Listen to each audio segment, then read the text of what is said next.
Hello, this is going to be weird. I've got the new camera set up on a tripod on my desk, looking down at me. The moral of the story is make sure you get the right HDMI connection. I got the wrong HDMI connection. So what I'm going to do is we're going to talk about songwriting. It doesn't have anything to do with gear reviews, and it doesn't cost anything.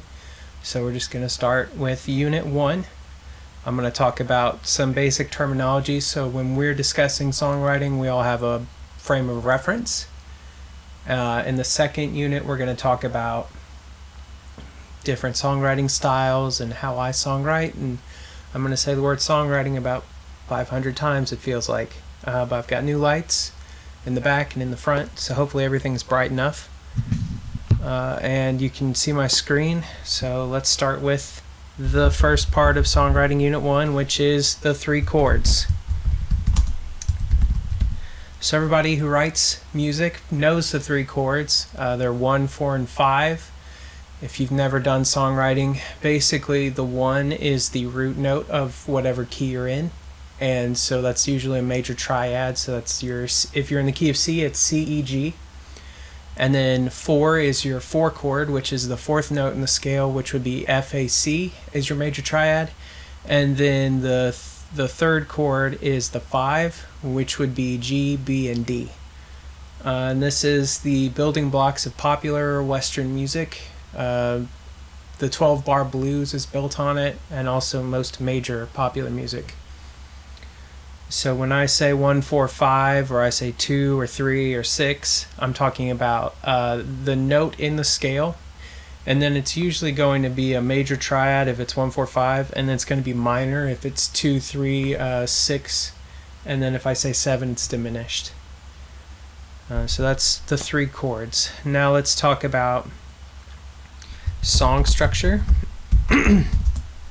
So you can have a couple of different song structures. If you're doing a ballad, you could do what's known as A-B, and basically each piece of the song is labeled a letter. So in a ballad, it's usually a verse and then some sort of chorus, or it could just be verse, verse, verse. Or so normally when we're talking structure and we say A-A-B-A, that's the first part is an A, second part's an A, then you have a different part that's B, and then finally the 4th part is A, which is back to the beginning type. And that's not to say the verses are going to be identical, but they're going to follow the same structure. So that's one of the song structures. The second most common is the verse-chorus, and typically that's verse-chorus, verse-chorus, bridge, chorus, chorus. And that is the major building blocks of pop music. Another song structure you might see is called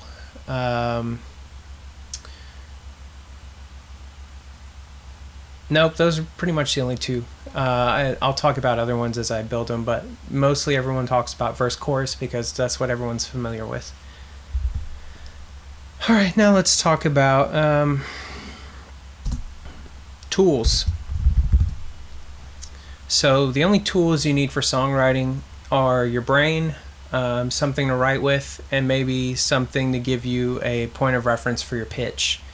So that could be a notepad, your phone, a piano, a guitar, a kazoo, anything where you can define your root pitch and know where you are in the scale, so when you're building the song, you know which notes need to go, where they need to go in the staff. Other tools that I find helpful are a rhyming dictionary, the internet, also boredom. Boredom is a handy tool, and I'll talk about that in the second unit.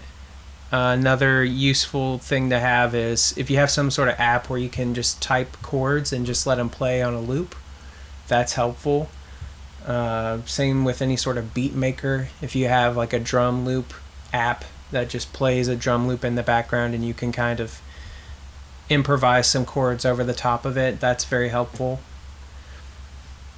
Now let's talk about rules. So there's only one rule in songwriting. People will tell you there's more rules, but they're wrong. The only rule in songwriting is it needs to make people feel a certain way. So as long as you're generating emotion, you're doing fine. The biggest problem you're going to have is making music that's just okay, and people aren't going to get an emotional response out of it. And all of your music is not going to affect everyone, but hopefully some of your music will at least generate a response, either positive or negative. You don't want any meh emotions when people hear your music. They're like, that's all right. You don't want that. You want, I really liked it, or I really did not like it. Because the people that did not like it, they can eventually listen to it enough and they can at least become familiar with it. And while it may not make it any more pleasant for them, their ear is at least familiarized to it and they can tolerate it. So that's the only rule. I'm just going to back that out and call it rule. What else are we going to talk about in songwriting? We're going to talk about rhyming. So if you write hip-hop music, or if you write popular music, or if you write poetry but you want to get into songwriting, you probably know a lot about rhyming, and people feel very strongly about rhyming. A true, pure rhyme people don't like anymore because all of the really good pure rhymes have been used in earlier songs, because we were coming into songwriting 7 or 8 decades past when it became popular. So every Heart, Art, Walmart, all of the good rhymes have been used. So usually when we're talking rhyming in songs, we're talking about near rhymes, and we're talking about not rhymes, which is kind of silly, because the whole point of rhyming is so that it will catch the ear of the listener, and then they will become it will make it easier for them to pick up, and so they'll probably like it a lot more if it's a rhyme and they can expect it and they know what's coming. And then we're going to talk about melody. Melody is important. Some would say the most important thing other than words is the melody, and that's true. Depending on your writing style, some people can write lots of melodies and not write any words, and they need to work on writing lyrics. Some people write really great lyrics, but they have a hard time finding a melody. The key to melody and words is that the patterns between the words and the melody, they should have sort of a similar grain. So if this was woodworking, and you talk about the grain of the wood, you want everything to go towards the grain. You don't want to go against the grain. You want your words to match up in the rhythm against the melody that you're creating. Usually when you're writing a melody, you want it to be pretty simple so that anyone can pick it up, with a few variations so that it keeps it interesting for the listener.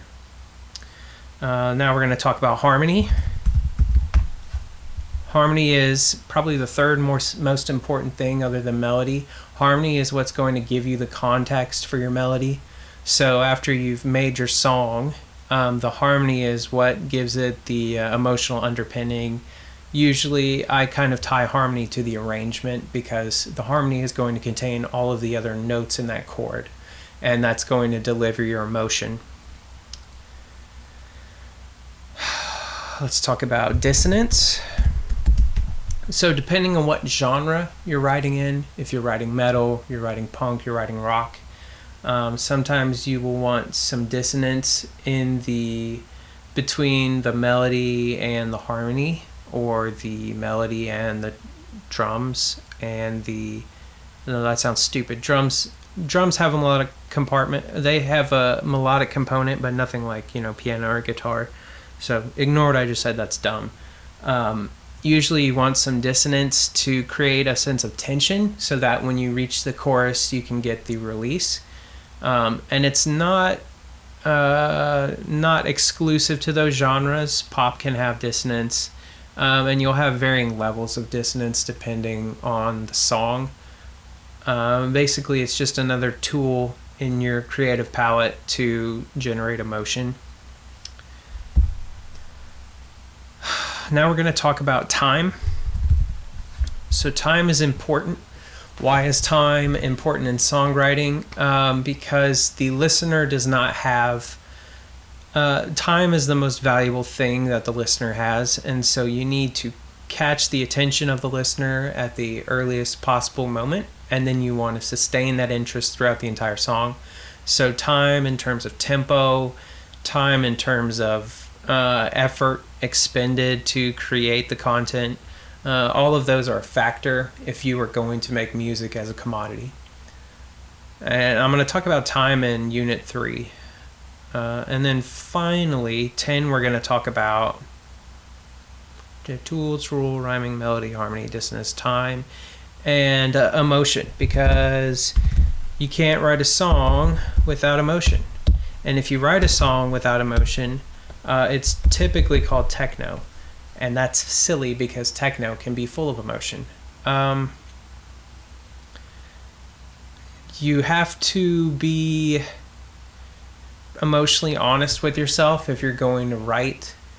If you're going to write songs, you have to at least be somewhat centered in what you know you feel. If you can't describe how you feel to someone else, you can't describe how you feel in a song to a random stranger.